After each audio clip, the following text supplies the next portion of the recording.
Guys, இன்னைக்கு நம்ம இந்த சீரிஸோட செகண்ட் எபிசோட் தான் பார்க்க போறோம். போன எபிசோட் கடைசியில நம்ம ஹீரோயின் அவளோட எக்ஸ் பாய் ஃப்ரெண்ட பாத்திருப்பா, அதுவும் அவளோட மேல் வீட்ல கூடி இருக்கான். இப்ப இந்த எபிசோட் ஸ்டார்டிங்ல பாத்ரூம் பிரச்சனையால எக்ஸ் கிட்ட பேச வந்திருப்பாள்ல, அப்ப அந்த எக்ஸும் கிஸ் குடுக்கற மாதிரி கிட்ட வந்திருப்பானா, அப்ப பார்த்தா உள்ள இருந்து ஒரு பொண்ணு வருது. ஹீரோயின் எக்ஸுக்கு கல்யாணம் ஆயிட்டு போல, அப்ப எதுக்கு ஹீரோயினை கிஸ் பண்ற மாதிரி போனா அப்படின்னு பார்த்தா கொசு அவ முகத்துல போனுச்சான். இப்ப அவன் ஒய்ஃப் கிட்ட இவன் என் காலேஜ்னு ஹீரோயினை பத்தி சொல்ல வரான், இதெல்லாம் எதுக்கு ஒய்ஃப் கிட்ட சொல்ல பாக்குறான் பண்ணாடன்னு மைண்ட் வாய்ஸை கொடுத்துட்டு, நீங்க என்னதான் பண்றீங்க, எங்க பாத்ரூம்குள்ள நிறைய வந்திருக்குன்னு கத்த, சாரி நாங்க எங்க பாத்ரூமை கிளீன் பண்ணோம் அவ்வளவுதான் அப்படின்னு சொல்லிட்டு இருக்கான். இவளும் அதுக்கு மேல பேச முடியாம அங்க இருந்து வந்துடுறா. அவ வீட்டுக்குள்ள வந்து கதறி அழுவுறா. ஊர்ல எனக்கு தெரிஞ்சவெல்லாம் இங்கதான் இருக்கான், அதுவும் சந்தோஷமா இருக்கான், நான் மட்டும் இப்படி கிடந்து கஷ்டப்பட்டுட்டு இருக்கேன்னு உருண்டு பருண்டு அழுதுட்டு இருக்கா. இப்ப அப்படியே அடுத்த நாள் காலையில ஹீரோயினோட பழைய ஃப்ரெண்டு ஹன்னா இருக்கால, அவளதான் கட்டுறாங்க. அவ ஆபீஸ்க்கு போக லிப்டுக்கு வெயிட் பண்றப்போ கூட வேலை பார்க்குற ஜூனியர் பொண்ணு கிட்ட அவங்க சீஃபை திட்டி டென்ஷன் ஆகுறா. அந்த பொண்ணும் இந்த நேரம் நீங்க டென்ஷன்லாம் ஆகக்கூடாதுன்னு சொல்றா. என்னன்னு பார்த்தா ஹன்னா இப்ப பிரெக்னெண்டா இருக்கா. ஆல்ரெடி அவளுக்கு ஒரு பொண்ணு ஒரு பையன் ட்வின்ஸ் இருக்காங்க.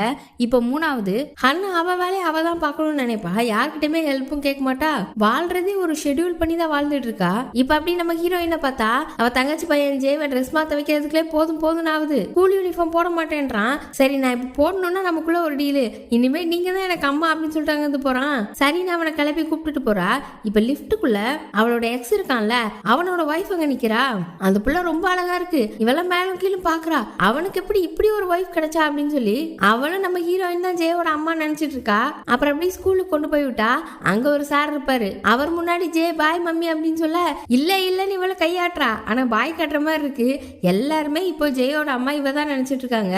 இப்ப அவ திரும்பி வரும்போது யோசிச்சுட்டே வரா, இப்ப எல்லாருமே என்னதானே அம்மா நினைப்பாங்க, எனக்கு என்ன அவ்வளவா வயசாயிடுச்சுன்னு யோசிச்சுட்டே போறா.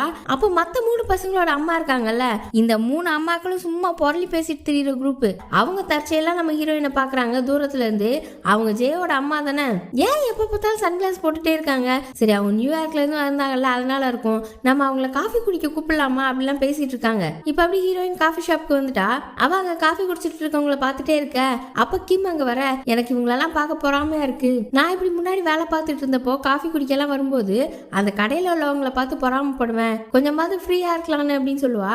அப்ப அவன் இருந்துட்டு, எனக்கு ஆபீஸ்ல வேலை பார்க்கறவங்கள பார்த்தாதான் பொறாமையா இருக்கும், எனக்கும் சில விஷயங்கள் ஒர்க் அவுட் ஆகல அப்படின்னு பேசிட்டு இருக்கேலே, அந்த 3 அம்மாக்கள் இருக்காங்கல்ல அவங்க இங்க வந்துடுறாங்க. ஹீரோயினை பார்த்த உடனே நீங்க எங்க அப்படின்னு கேட்க, இங்க வேலை பார்க்கறதா சொன்னா கேவலமா இருக்குமே அப்படின்னு அவளும் தயங்க. இந்த கிம் இருக்கான்ல, அவன் இருந்துட்டு இவங்கதான் என் பாஸ்ன்னு வேற சொல்லிடுறான். எல்லாருமே இந்த காஃபி ஷாப் இவளோடது நினைச்சுக்கிறாங்க.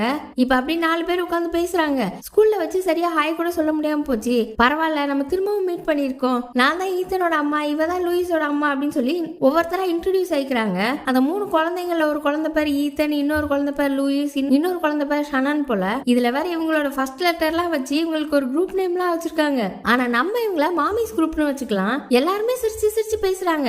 ஆனா நம்ம ஹீரோயினுக்கு இதுல ஒரு இன்ட்ரெஸ்டே இல்ல. இப்ப அப்படி ஹன்னாவா காட்டுறாங்க. அவ ஆபீஸ்ல ஒரு மீட்டிங் நடத்திட்டு இருக்கு. ஒரு 4 பேர் கொண்ட டீம்ல அவ தான் டீம் லீடர் போல. வேலையில ரொம்ப கராரா இருக்கா. அப்ப இந்த ஸ்கூல் குழந்தைங்களோட பேரண்ட்ஸ் எல்லாம் ஒரு குரூப்பா இருக்காங்க. அந்த குரூப்ல மெசேஜ் வருது. என்னன்னு பார்த்தா நம்ம ஹீரோயினோட சேர்ந்து போட்டோ எல்லாம் போட்டிருக்காங்க. அதுல ஹீரோயின் கஃபே ஓனர் எல்லாம் போட்டிருக்காங்களா, அதெல்லாம் இவ பாக்குறா. அது மட்டும் இல்லாம தனியா இவளுக்கு மெசேஜ் அனுப்புறாங்க அந்த அம்மாஸ்லாம். இந்த வாரம் நீங்க ஃப்ரீயா காஃபி குடிக்க போலாமா, உங்க ஃப்ரெண்டும் கூட வருவாங்களா அப்படின்ற மாதிரி எல்லாருமே நம்ம ஹீரோயின் கூட பேசலாம்னு முயற்சி பண்றாங்க. அப்ப ஹன்னா இதெல்லாம் பார்த்துட்டு, என்ன ஹீரோயின் எனக்கு நீ மெசேஜ் ரிப்ளை பண்ண மாட்டற, ஆனா மத்தவங்க கூட எல்லாம் பேசிட்டு இருக்க, உனக்கு எப்ப கல்யாணம் ஆச்சு அப்படிலாம் யோசிச்சுட்டு இருக்கா. இப்ப அப்படி திரும்ப ஹீரோயினை தான் காட்டுறாங்க. எல்லாரும் பேசிட்டு இருந்திருக்காங்க. அப்ப கிம்மால அங்க வந்திருக்க கஸ்டமரை சமாளிக்க முடியல, அதனால ஹீரோயினை கூப்பிட்டுருக்கான். ரொம்ப தேங்க்ஸ், எப்படியோ அந்த குரூப் கிட்ட இருந்து என்ன காப்பாத்தி விட்டுட்டீங்கன்னு சொல்லிட்டு இருக்க, அப்புறம் என்ன ஏன் கஃபே ஓனர்னு சொன்னீங்கன்னு கேக்குறா. அதுக்காம உங்களை பத்தி எனக்கு தெரியும், இன்டர்வியூ பண்ணும்போதே நான் பார்த்தேன், மத்தவங்க முன்னாடி உங்களுக்கு ஒரு கான்பிடன்ஸ் இருக்கணும்ன்றதுக்காக தான் அப்படி சொன்னேன், நானும் கஷ்டப்பட்ட டைம்ல இப்படி எனக்கு தெரிஞ்சவங்களை பார்க்கும்போது டிஸ்கரேஜா ஃபீல் ஆவேன், நீங்களும் அந்த மாதிரி ஆகக்கூடாதுல்ல அதுக்காக தான் அப்படின்னு சொல்ல. இப்ப அப்படியே நைட் ஆயிடுச்சு. ஹீரோயின் வீட்டுக்கு வரும்போது நம்ம ஜெயோட குட்டிக்காரர் இருக்குல்ல, அதுல ஒரு ஸ்டிக்கி நோட்ஸ்ல, இங்கெல்லாம் இந்த குட்டிக்காரை விடாதீங்க, வரப்போறதுக்கு ரொம்ப கஷ்டமா இருக்கு, காலெல்லாம் தட்டுப்படுது அப்படின்னு சொல்லி யாரோ ஒருத்தர் எழுதி வச்சிருக்காங்க. ஹீரோயின் அதை பார்த்துட்டு, இதுல என்ன சங்கடம் இருக்கு, அவ்வளவு ஒண்ணு இது இடைஞ்சலா இல்லையே அப்படின்னு சொல்லிட்டு போறா. அப்புறம் அப்படியே ஒரு ஆள் போன் ஓடிட்டே வந்து அந்த காலில் இடிச்சிடுறாரு. யாரான்னு பார்த்தா ஹீரோயின் ஒருத்தர ஒரு லாயரை போய் பார்த்தால, அந்த லாயர் தான். அவர் தான் அந்த நோட்ஸை எழுதி வச்சிருப்பார் போல. ஏற்கனவே நம்ம எழுதி வச்சதை பார்த்துட்டும் திரும்பவும் இங்கதான் காரை விட்டுருக்காங்களா, எப்படியா இந்த இடத்த விட்டு காலி பண்ணணும் அப்படின்னு கடுப்புல போறாரு. ஹீரோயினுக்கு தெரிஞ்சவங்க எல்லாம் இங்கதான் இருப்பாங்க போல. இப்ப அப்படியே சூப்பர் மார்க்கெட்ல நம்ம ஹன்னா பொருள்லாம் வாங்கிட்டு இருக்கா. பார்த்தா ஹீரோயின் அங்கதான் நின்று பொருள் வாங்கிட்டு இருக்கா. ஹீரோயினை பார்த்ததுமே ஹன்னா கூப்பிட்டுட்டே போவ. ஹீரோயின் தலை தெறிக்க ஓடுறா. அப்புறம் ஹன்னா துரத்த ஹீரோயின் எஸ்கேப் ஆக அப்புறம் ஒரு இடத்துல வச்சு பார்த்துட்டா. அப்போவே எஸ்கேப் ஆகலான்னு பார்க்கும்போது இந்த ஹன்னாக்கு லைட்டா வயிறு வலி வந்துருது. ஹீரோயினால அதுக்கு மேல ஓட முடியல. என்னாச்சுன்னு கேக்குறா. இப்ப அப்படி வெளியில 2 பேரும் ஒரு பெஞ்சில் உட்காந்து பேசுறாங்க. 10 வருஷம் ஆயிடுச்சுல, நான் உன்னை பார்த்தோன்னே ரொம்ப ஆச்சரியப்பட்டேன். உனக்கு கல்யாணம் ஆனதுலாம் எனக்கு தெரியவே தெரியாது, நீ ஏன் என்ன கூப்பிடலன்னு ஹன்னா கேட்க, வேலை முடிஞ்சு இப்பதான் வரியா, பரவாயில்ல பிரெக்னண்டா இருந்துட்டு வேலையும் பாக்குற, நீ சூப்பர் தான், யாராலையும் உன்ன மாதிரி சமாளிக்க முடியாது அப்படின்னு சொல்லிட்டு இருக்க. ஆமா நீ தான் நியூயார்க்ல இருந்தியே, ஏன் இங்க வந்த? அங்கே இருந்துட்டு உன் பையனை நல்ல ஸ்கூல்ல சேர்த்துருக்கலாம்ல. சரி இங்க உனக்கு வேற ஸ்கூலே கிடைக்கலையா? இன்டர்நேஷனல் ஸ்கூல்ல எல்லாம் சேர்த்துருக்கலாம்ல. உன் ஹஸ்பண்ட் நியூயார்க்ல இருந்தவர் தானே, இங்க யாரையும் தெரிஞ்சிருக்கோம்ல, ஏதாவது ஒரு இன்டர்நேஷனல் ஸ்கூல்ல சேர்த்துக்க வேண்டியதான்னு சொல்ல. ஹீரோயின் ஒண்ணு, எனக்கு இப்பதான் ஞாபகம் வருது உன்னை விட்டு ஏன் போனேன் அப்படின்னு. நீ ஏன் எப்பவுமே இப்படி இருக்க? நீ தான் ரொம்ப அறிவாளி நினைச்சுப்பியா? எப்ப பாரு எதுக்கு எடுத்தாலும் என்ன ஏதாவது சொல்லிட்டே இருக்க, அப்படியா பண்ண இப்படியா பண்ணனு. நான் ஏதாவது சொன்னா அப்படியான்னு கேட்டுட்டு போறதை விட்டுட்டு அது சரி இது தப்பு நீ எதுக்கு என்ன திட்டு அப்படின்னு கத்திட்டு இருக்கா. உடனே ஹன்னாவும் ஆமா நீ பண்றது தப்பு தான், நீயே யோசிச்சு பாரு, நீ இதுக்கு முன்னாடி டேட் பண்ணவன்ல எவனாவது ஒருத்தன் உருப்படியா இருந்தானா? எல்லாவனும் குப்பை கழுத, அப்புறம் எப்படி நான் குறை சொல்லாம இருப்பேன் அப்படின்னு கேட்க. ஆமா அதனாலதான் எனக்கு டிவோர்ஸ் ஆயிடுச்சு, போதுமா, எனக்கு கல்யாணமே நடக்கல, அதனாலதான் உன்னை கூப்பிடலன்னு ஹீரோயின் கோவப்படுறா. இப்ப வீட்டுக்கு போனதுக்கு அப்புறமும் ஹன்னாக்கு இதே யோசனை தான், அவன் ஏன் என் மேல இப்படி கோவப்பட்டுட்டான்னு. ஹஸ்பண்ட் கிட்ட ஹீரோயின் பத்தி தான் பேசுறா. நான் ஒரு ஃப்ரெண்டு சொல்லியிருந்தேன்ல, அவன் என்கிட்ட கோவப்பட்டுட்டா, ஆனா மத்த அம்மாக்களுக்குள்ளலாம் நல்லா தான் பழகுறா, என்கிட்ட மட்டும் ஏன் ஒழுங்கா பழக மாட்டேக்கா அப்படின்னு சொல்ல. அவ ஹஸ்பண்ட் இருந்துட்டு ஏன்னா எல்லாருக்கும் உன் மேல அவ்வளவு பயம், நீ அவ்வளவு டெரரா இருக்க அப்படின்னு சொல்லிட்டு அவரை பார்க்க அவ அப்படி முறைக்கிறா. இல்ல நான் உன்னை கோவப்படுத்தாம எவ்வளவு பெஸ்டா இருக்கேன் பாத்தியா அப்படின்னு சொல்லி ஏதோ சொல்லி அவளை சமாதானப்படுத்துறாரு. சரி இந்த வாரம் நான் வேலையில இருந்து சீக்கிரம் வந்துட்டு ஸ்கூல்ல போய் குழந்தைங்களை கூப்பிட்டுட்டு அவ கூட ஒரு காஃபி குடிச்சிட்டு வரேன், அவகிட்ட பேசணும் அப்படின்னு சொல்ல. அவ ஹஸ்பண்டும் நீ எதுக்கு அவ கூட ஃப்ரெண்ட் ஆகுறதுக்கு இவ்வளவு மனக்கறத அப்படின்னு கேட்டா. உங்களுக்கு அதை பத்திலாம் தெரியாது, மத்த அம்மாக்கெல்லாம் அவ கூட ஃப்ரெண்ட் ஆக ட்ரை பண்றாங்க, ஏற்கனவே மத்தவங்க கூட எனக்கு கனெக்ஷன் நல்லா இல்ல அப்படின்னு சொல்லிட்டு இருக்கா. இப்ப அப்படி ஹீரோயினை காமிக்கிறாங்க.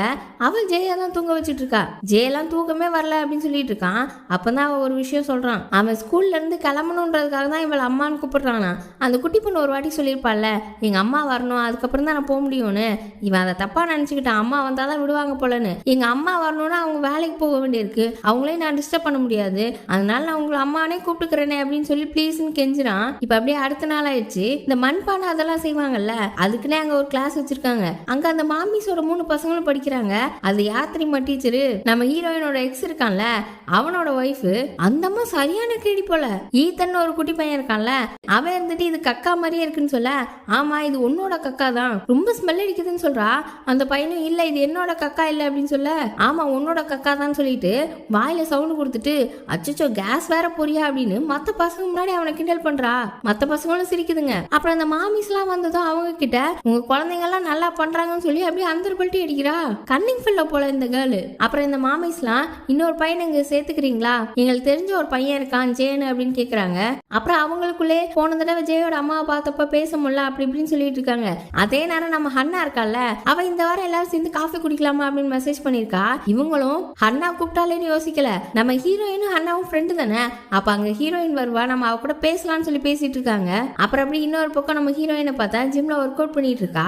அங்க அவளோட எக்ஸ் வேற நிக்கிறான். அவன் வேற வாசல் பக்கத்துல நிக்கிறான். அவன் கண்ணில் படாம போயிடணும்னு போறா. ஆனா அவன் டக்குனு கூப்பிட்டுட்டான். இவ 1604 ரூம்ல தான் இருப்பா. அந்த ரூம் நம்பரை சொல்லி கூப்பிடுறான். அப்படியே எனக்கு தெரியாத மாதிரியே நடிக்காதன அப்படின்னு அவ சொல்ல. நாங்க உங்க மேல் மாடியில இருக்கோம், எங்களால எதுவும் பிரச்சனை இருந்தா மன்னிச்சிருக்க அப்படின்ற மாதிரி நைஸா பிட்ட போட்டு கடைசியில நீ ஃப்ரீயா இருக்கியான்லாம் கேக்குறான். இவ அப்படி வெளியில வரும்போது இவனுக்கு என்ன ஆச்சு, ஏன் இப்பெல்லாம் பேசிட்டு இருக்கான், ஒருவேளை நான் தான் எதுவும் தப்பா நினைச்சுக்கிறோம் அப்படின்னு சொல்லிட்டு போறா. அப்படி இன்னொரு பக்கம் ஹன்னாவை பார்த்தா சாப்பிட கூட போகாம வேலை பார்த்துட்டு இருக்கா. அவளோட சீஃபும் நீ என்ன சாப்பிட போலையா, அப்படி என்ன பிஸின்னு கேட்டா. நான் இன்னைக்கு மதியானத்துக்கு மேல சீக்கிரம் போயிருவேன் அதான் அப்படின்னு சொல்றா. என்ன உன் பசங்களை பாத்துக்கணுமா, சரி பரவாயில்ல போய் சாப்பிடு அப்படின்னு சொல்லிட்டு அவர் போறாரு. கூட வேலை பாக்குற பொண்ணும் நான் ஹெல்ப் பண்றேன்னு சொல்றா. ஆனா இவ இல்ல பரவாயில்ல நீ போய் சாப்பிடு நான் பாத்துக்கிறேன் அப்படின்னு சொல்றா. இவளோட வேலையை இவ மட்டும் தான் பாக்குறா, யாரையுமே பண்ண விட மாட்டா. இப்ப அப்படி ஹீரோயினா காட்டுறாங்க. அவர் ரெஸ்டாரண்ட்ல வேலை பார்த்துட்டு இருக்கும்போது அந்த மாமிஸ் குரூப் வந்துடுறாங்க. அவங்க அப்படி பேசிட்டு இருக்காங்க. இந்த ஈத்தனோட அம்மான்னு ஒருத்தங்க இருந்தாங்கல்ல, அவங்க சொன்ன மத்த மாமிஸ் எல்லாம் ஃபாலோ பண்ணுவாங்களாம். அதெல்லாம் சொல்லிட்டு ஏதோ ஒரு பொருள் அனுப்பிட்டு இதை எல்லாருமே பர்ச்சேஸ் பண்ணுங்க, ரொம்ப சீப்பா இருந்துச்சு அதனால தான் அனுப்பியிருக்கேன், இதுக்கப்புறம் இது சீப்பா கிடைக்காது அப்படின்னு சொல்லிட்டு இருக்காங்க. ஹீரோயின் அதை பார்த்தா கொஞ்சம் காஸ்ட்லியா தான் இருக்கு போல. அவ அப்படி சைலண்டா போன உள்ள வச்சுட்டா. அப்படி ஹன்னாவை பத்தி வேற பேசுறாங்க. அவ மத்தவங்க கிட்ட சரியா பேச மாட்டா, எதுவும் ஷேர் பண்ணிக்க மாட்டான்ற மாதிரி. அதோட அவ ஷெட்யூல்ல இவங்களுக்கு மேட்ச் ஆகாதான். எல்லா குழந்தைங்களும் போனதுக்கு அப்புறம் தான் அந்த குழந்தைங்களை கூட்டு போவா. அந்த குழந்தைங்க பாவம் அப்படிலாம் பேசிட்டு இருக்காங்க. அதோட ஹீரோயின் எங்க வாழ்றான்றதையும் கேட்டு தெரிஞ்சுக்கிறாங்க. இப்ப அப்படியே திரும்ப ஹன்னாவை தான் கட்டுறாங்க. அவன் வேலையில இருந்து கிளம்பலான்னு பார்த்தா அந்த நேரம் அவங்க ப்ராஜெக்ட்ல ஏதோ ஒரு பிரச்சனை ஆயிடுது போல. அவ கூட வேலை பாக்குற பொண்ணு நான் பாத்துக்கிறேன்னு சொல்றா. ஆனா ஹன்னா இருந்துட்டு இல்ல இதை நானே பாத்துக்கிறேன், ஏன் கடைசி நேரத்துல இப்படி பண்றாங்கன்னு சொல்லிட்டு அப்படியே வெளியில போய் அவ ஹஸ்பண்டுக்கு போன் பண்றா. நான் வரதுக்கு லேட் ஆகும், நீங்க குழந்தைங்களை கூப்பிட்டுருக்கீங்களான்னு. ஆனா அவ ஹஸ்பண்டுக்கு ஏதோ மீட்டிங் இருக்கான், என்னால வர முடியாதுன்னு அவனை என் அம்மாவை அனுப்போ அப்படின்னு கேட்க, உங்க அம்மா ஆல்ரெடி ட்ரிப் போயிருக்காங்க, அது கூட அவங்களுக்கு தெரியலன்னு சொல்ல, இவ ஏதோ பிசினஸ் ட்ரிப் போக வேண்டியிருக்கான், நீ வேற யாரையாவது போக சொல்லலாம்னு ஹஸ்பண்ட் சொல்ல, இவளுக்கு யார் மேலேயும் நம்பிக்கை இல்லை போல, நான் யாரையும் நம்புறதா இல்லை அப்படின்னு சொல்ல, சரி நான் அப்ப அவங்க டீச்சருக்கு போன் பண்றேன்னு சொல்றாரு. இவ கேட்காம அதெல்லாம் ஒன்றும் தேவையில்ல நான் பாத்துக்கிறேன் அப்படின்னு சொல்லிட்டு போனை கட் பண்றா. அந்நேரம் கரெக்டா சீஃப் கூப்பிட அவங்க மிஸ்ஸுக்கு போன் பண்ணாமலே அவ போயிட்டா. சீஃப் வேற லைட்டா திட்டுறாரு, என்னதான் பண்ணிட்டு இருக்க, நீ இதுக்கெல்லாம் பொறுப்பேத்துக்குவியா, நம்ம அந்த ட்ரிப்புக்கு உன் டீம்ல உள்ள இன்னொருத்தர் அனுப்புவோம் அப்படின்னு சொல்றாரு. ஆனா இவ கேட்க மாட்டா, என்னோட வேலை நானே பாத்துக்கிறேன்றா.